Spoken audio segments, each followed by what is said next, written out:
So then Satan, it's a newspaper of yesterday, destroyed. The only power he has is the one you give him. That is why Paul says, don't give place to the devil, but the place you give it to the devil. Don't give him place with your concupiscence, your weakness.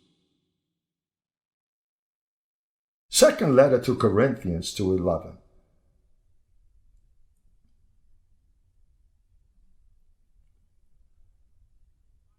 Lest Satan should take advantage of us, for we are not ignorant of his schemes. You read that verse there, and they say, look at him, he's alive and crawling and kicking. But if you read 3 verses before that, the context, look at verse 8. Look at verse 8. Remember Titus, that he was caught in adultery with his stepmom. Back then, things like that would happen. That's why today this problem exists with polygamy. Those people that want to trace and put emphasis on the old path. So in this case, Titus had made a mistake. So the Corinthians, which were very carnal, he didn't write to them as spiritual people. They were belittling him for his mistake because he had been restored. So Paul says, I beg you that you reaffirm your love for him. For this is why I wrote, that I might test you and know whether you are obedient in everything. When you forgive this man, I forgive him too.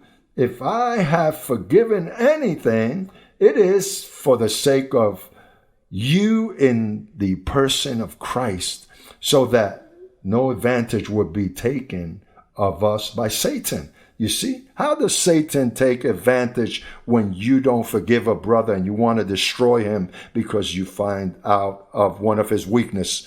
You have given advantage to Satan. You know why? Because in the aspect of that there are angels that are looking at your conduct towards your brother, mistreating others and not forgiving.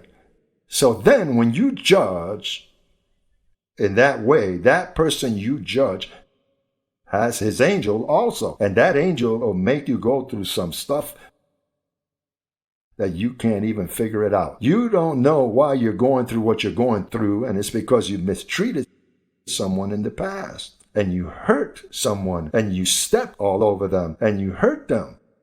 So then those things, sometimes the angels, and your angel is defending you, but there has to be a fair retribution. You can't, just because no one sees you. Remember what I said, that discernment of evil is iniquity, to machination, and premeditation. Because you don't do something out of the blue. You first think about it. And something, that little voice tells you, be careful there. So then you forgive yourself. No, it's okay. Erase that. So then suddenly you go and you begin to machinate. I'm going to do this. I'm going to call. I'm going there. I'm going here. And you begin to fabricate that machination.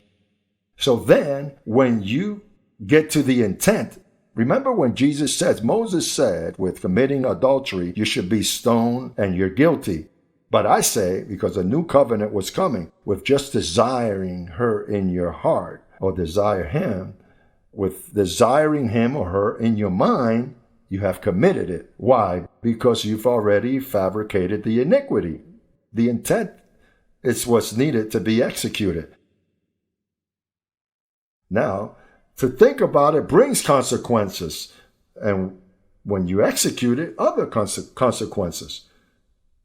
This, with the grace of God, is something else. Let's go to the legalistic church in the corner.